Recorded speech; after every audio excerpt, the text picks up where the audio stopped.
Welcome to the Employee Safety Podcast from Alert Media. We provide business professionals with insights and ideas for protecting their people from the vast array of threats facing organizations today. Each week, you'll hear advice and best practices from an experienced safety leader. Here's your host, Peter Steinfeld. The Employee Safety Podcast is grateful that so many of you are veterans, military spouses, or are currently serving in the armed forces. This Veterans Day, we want to honor you and all those who serve our country by highlighting the incredible work of hiring our heroes. For more than a decade, this organization has helped transitioning service members, veterans, and military spouses and caregivers find meaningful careers. Here to help us learn more about the untapped potential of military community talent is Crystal Cochran, military spouse and Senior Director of Programs and Events at Hiring Our Heroes. Crystal describes how hiring former military personnel can strengthen your organization and improve company-wide inclusivity. Let's get into the conversation.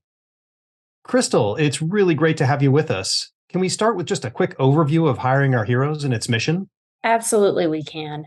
First and foremost, Hiring Our Heroes is part of the U.S. Chamber of Commerce. We were founded by them as their nonprofit arm over 11 years ago.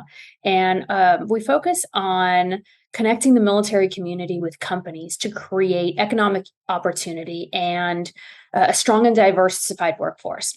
So we do that through partnership building. We do that through grassroots engagement. And we specifically focus on a variety of different types of programs and events. So things like hiring events, fellowships, and digital programs that focus on career transition or reentering the workforce for our military community. Now, there's a lot of people going in and out of the military on a routine basis, so it sounds like there's an incredible need there. Can you give us just a bit of an idea of how many people you've helped? I'd love to. Looking at just 2021 alone, we were able to reach more than 41,000 military-connected job seekers. And that's pretty typical for us year over year. So we expect to serve more than that this year. We have both in-person and virtual events. And we have literally tens of thousands of service members, of veterans, and military spouses who are attending those events. In addition to that, we have our fellows programs. So this year, we'll have over 2,800 fellows going through our fellows programs, which will put us well over 8,000 total fellows who've been part of those programs. Those are really incredible numbers. And as you think about the total number of people leaving the military each year, how many do you really think take advantage of your services? It's such a great question. There's really about 200,000 transitioning service members departing the military each year. So, we have over 40,000 of the military community that are reaching out to us. Many of those are transitioning service members. I would say more than half of them are transitioning service members, but certainly it takes a village. We're a big tent organization, so we know that this is not a mission that we can take on our own. So there are definitely others in this space who are doing great work at assisting our transitioning service members. That's great. I've talked to a lot of folks who have transitioned from the public to the private sector, folks that work for the Secret Service, FBI, law enforcement, the military. And I know there's a lot of challenges. It's a different way of looking at the world. They're completely different institutions. So what are some of the challenges that veterans experience while transitioning from the military service to civilian employment specifically? Like many of us, one of the biggest challenges is the unknown. Nobody likes the unknown.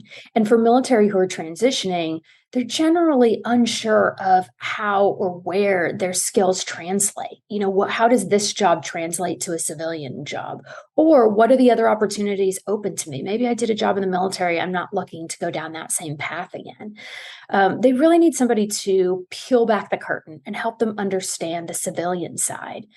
The other piece that I think is really, really important to mention is the lack of a civilian network. When we start talking with our military about who's in their network, it's almost always their peers. It's people who are in that community. So they don't have a peer network outside of that community to lean on, which is how most people get their jobs. Many of our younger veterans, especially, have never had to create a resume or they've never had to do a job interview. So this is all really new and they need some assistance with building those skills. By the way, I think it's important to add that for female veterans, the challenges are even greater. They have a tougher time with transition, generally speaking, which shows up in higher unemployment and underemployment rates. They are more likely to feel socially isolated. And there's, of course, the gender pay gap. They also tend to be primary caretakers of children. So they're facing a lot of the challenges that most adult women are facing in their careers, in addition to the challenges of being a new veteran. Do you tend to start engaging with people while they're still in the military or only after they've exited? We absolutely do. In fact, as an example, our career summits are a combination of professional development, career exploration, and a hiring fair. And we encourage transitioning service members about 2 to 3 years out to be participating in these events so that they can start thinking through those pieces and those questions and start some backwards planning to understand where they're headed and how they're going to get there. That's really great. I thought you were going to say maybe 2 to 3 months out, but 2 to 3 years out, that's so smart. That's fantastic. Absolutely. 2 to 3 months out is way, way too late in the game. And there's a lot at stake there, right? They're generally moving. There's families associated with them. There's spouses and children that need to be settled. And really the last thing we want is for there to be a gap between their military career and their civilian career. So we want them to be thinking far out about what the next steps look like. And also not just how to get a job, but to get to the job that's right for them. So really be thinking about fit and what the next steps in their career look like. Well, speaking of fit, what are some of the ways that an organization can benefit from hiring veterans? Veterans bring a unique skill set to the table because of their military service. They certainly bring discipline. I think everybody's understanding that, but also many companies haven't thought through that they're bringing technical training with them. They've experienced world-class technical training that allows them to lead and to work in teams really, really well. They know how to act on their feet. They know how to solve problems. In short, they show a lot of leadership in organizations, initiative, just generally follow through. They're really, really highly accountable additions to a team. All good qualities to have. But what would you further say to someone who has, let's say, trepidations or hesitations about employee veterans joining their team? It certainly happens. I think we've made a lot of progress on that over the last 10 years, but there tends to still be some misconceptions there. And employers often do view and appreciate our veterans as heroes, but there's also a storyline associated with that sometimes that translates to them as being broken. And in addition to that, they don't understand the skills or abilities or where they fit into the organization. So, what I would say to somebody who's nervous is don't do it because it's the right thing to do. It is, of course, but that's not why you do it. You do it because it makes good business sense. You do it because veterans are highly skilled, because veterans will strengthen your team. And they also, by the way, bring really high levels of diversity. And we're in a time right now where people are rightfully very focused on adding diversity to their team to get to that better team. And veterans bring, really high levels of diversity. For instance, in our fellows programs, 44% of the veterans participating in those programs identify as a racial minority. Now, do you continue to work with them once they've gotten that job, or is that when you stop? Well, generally speaking, once they've gotten the job, they engage with us a whole lot less, but what we're happy to. We really see ourselves as an ongoing resource for them in their careers. So once they've gotten to that next job, it might not be the right fit, or they may need some upskilling or reskilling that we can help them connect to. Or in 2 or 3 years, it might be, they might be looking for another role.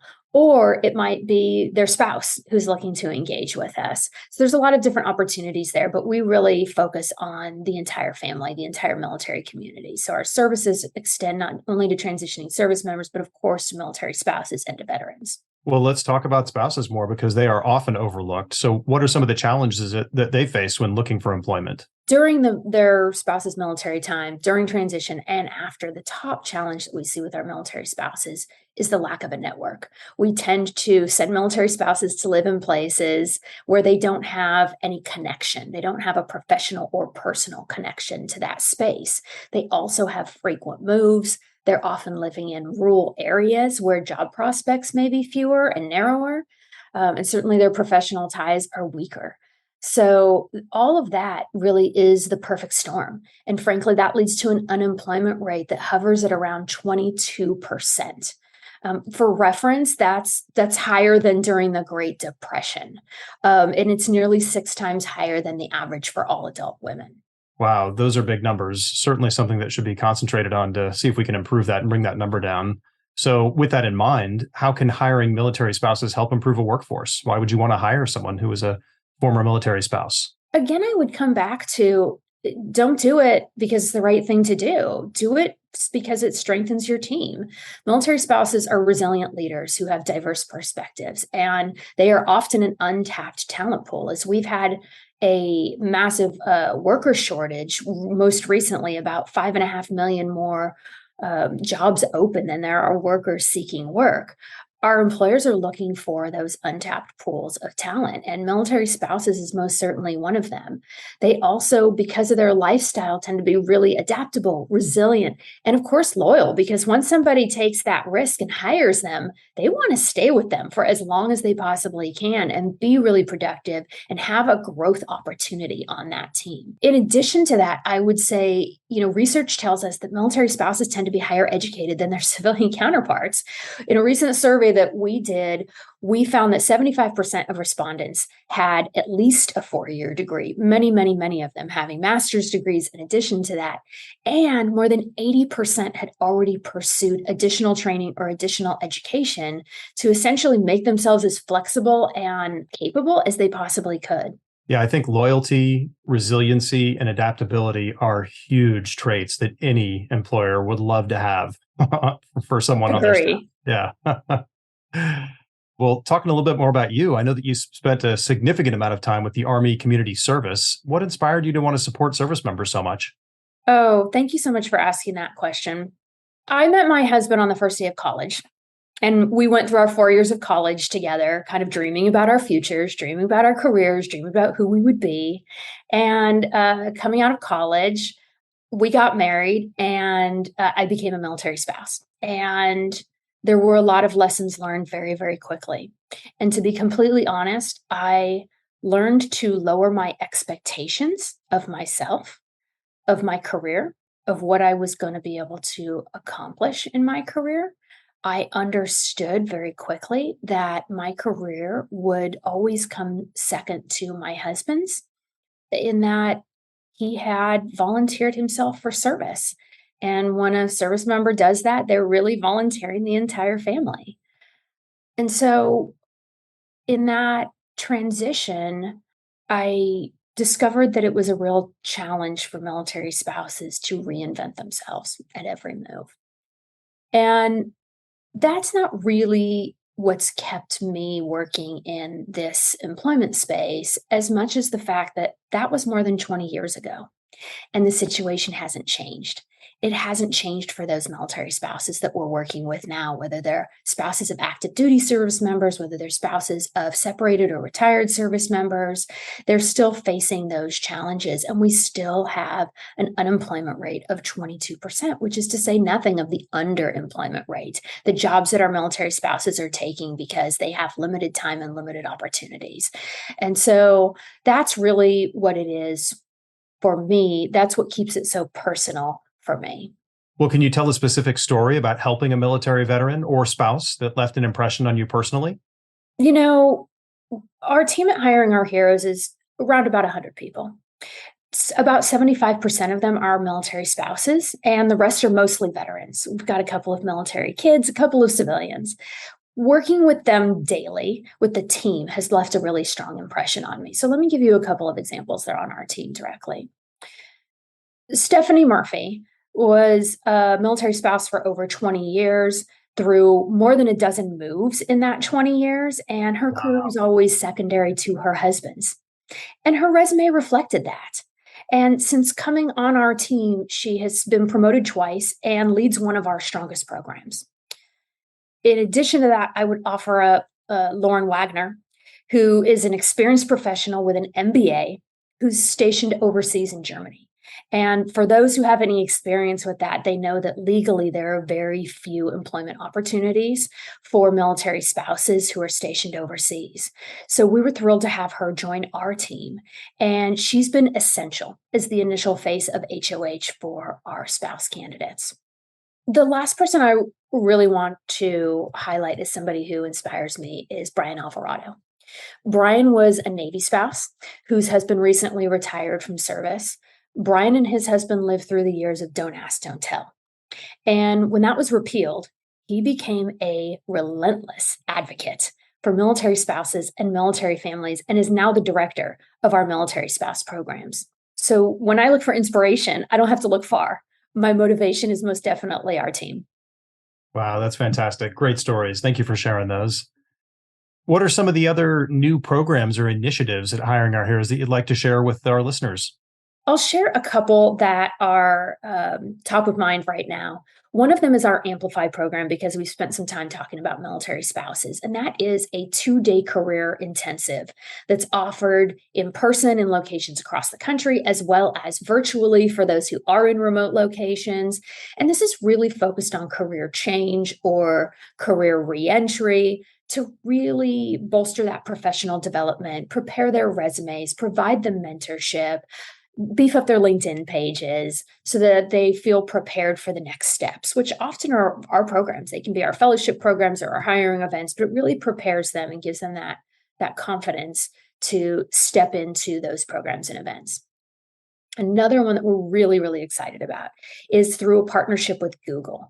Google has provided us with a large 5-year grant that provides a full pathway from upskilling to direct connections to employers. So that's a program that's open to transitioning service members. It's open to military spouses as well as veterans. And they have the opportunity to choose a Google Career Certificate of their choice. There are 6 different ones. The most popular ones are data analytics and project management. And they study those on their own. They complete the certificate, and then they have the opportunity to be directly connected to employers through our team, through either hiring events, through fellowships, through all of our programs and events. So it is really sort of this full funnel that provides the upskilling and reskilling that might be needed to get to the next stage in their career. And we find this to be so important right now because we hear employers saying over and over that the 4-year degrees are not necessarily hitting the mark for all of their roles. They're really asking over and over again for hard skills, and they need skills to be changing on a regular basis because technology is moving so fast. So this gives people the opportunity to upskill, reskill really quickly, show the initiative, show their learning, and then be hired by employers. And the final one is, very closely tied to that, which is our Salesforce program. Through a partnership with Salesforce, which, by the way, is not a sales tool in any kind of way. It's the largest data management tool across the United States. Through that program, our entire military community, again, transitioning service members, military spouses, and veterans, can go online with Salesforce and complete a certification of their choosing that makes them really, really marketable in that ecosystem. Once they've completed that, they come to us, we can connect them to a fellowship with a company that's looking for exactly those skills. Absolutely amazing program. The program has a 95% job offer rate at the end of the program. The average salary coming out of it right now is 94%. And the kicker of it all is that it's entirely virtual. So somebody who's transitioning out of the military, say in the capital region where I live, and doesn't love the traffic or doesn't love the cost of living there and wants to move back to Texas because they're from Texas and the cost of living is a little bit more affordable, takes that job with them. And wherever their family's headed, they have this great skill set and a great job in hand. Well, those are phenomenal resources that you offer. What are the top things you tell folks to make sure they're successful or set themselves up for success during the transition? First of all, they just really want to be doing their research. They want to start getting, involved in the civilian side of the house. They want to start thinking about what is that next step for them? Not just what can they do, but what do they want to do? There's a high number of veterans who change jobs in their first year and a half post-military because they often either took the first job that was offered to them or they hadn't necessarily thought through what was the right role for them. So really thinking through that. As part of that, the military has a program called SkillBridge, and we are a SkillBridge provider. We're the Department of Defense's largest SkillBridge provider. What this program allows transitioning service members to do is to participate in fellowships or internships or educational opportunities during their last 6 months in the service. So they're doing this still on active duty while they're still receiving their paycheck from the Department of Defense. And the purpose is exactly that, to give them the opportunity to upskill, to reskill, to connect to employers, and to have opportunities to think about that next career step before they're even out of the military. And what that is really leading to is closing the gap on that time between their military career and their civilian career. That program has a really, really high placement rate, with over 80% of our fellows having job offers at the end of the program, and they're strong. The salary averages are really, really high. But sometimes it doesn't work out. Sometimes what they find from their fellowship is, I thought this was the perfect company career role for me, and it isn't at all what I was looking for.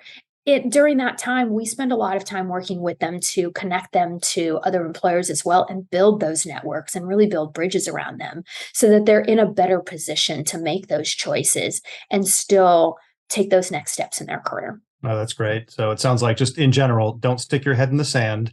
Think about the future, start planning, start bridging those skills, and start networking. 100%. Well, for organizations that want to prioritize hiring veterans and military spouses, how can they get involved? I would give two really straightforward hints here. The first is tap into your internal veteran resource groups. If you don't have one, get one started. Find out where your veterans are inside of your organization. Bring them together. Your veterans, and as well as your spouses on your team, they really understand the military and how and where to be able to tap into that talent, as well as retain the talent once they're on the team. The second is reach out to us. Honestly, as a nonprofit, I want to remind everyone that there's no charge to participate in any of our programs. So, come to our website or reach out to me or anybody on the team and say, where do I plug in? If you want to attend a hiring fair as an employer, there's no charge for that. You just have to know that they're out there and get on the list. If you want to host fellows who are transitioning service members or military spouses, there's no charge to do that. You just have to have jobs that are available that are a great fit for them. So, reach out to us. This is really what we do. And I'll come back to that. We're part of the U.S. Chamber of Commerce. So we're all about connecting American business and giving them the tools and resources. And working with employers is a really important part of the job and the work we do. Well, Crystal, thank you so much for being here and sharing the incredible mission and impact of hiring our heroes. I had no idea how big of an organization you guys had over there and all the different things that you offer. It really is just truly fantastic. Thanks so much for the invitation, Peter. Really appreciate it. And thanks for shining a spotlight on our veterans and military spouses in the workforce. Absolutely. It's our pleasure. And just to make sure people know how to get in touch with you, what is your website? Great question. www.hiringourheroes.org. Perfect. Thank you. Thanks again for joining us for this special Veterans Day episode. Please subscribe, rate, and review the Employee Safety Podcast on Spotify or Apple Podcasts or on your favorite podcast player. And please spread the word to others you think would enjoy it. Happy Veterans Day and have a safe week. Thank you for listening to the Employee Safety Podcast from Alert Media, the industry's most intuitive emergency communication and threat intelligence solution. To learn more about how to protect your people and business during critical events, visit alertmedia.com. Until next time.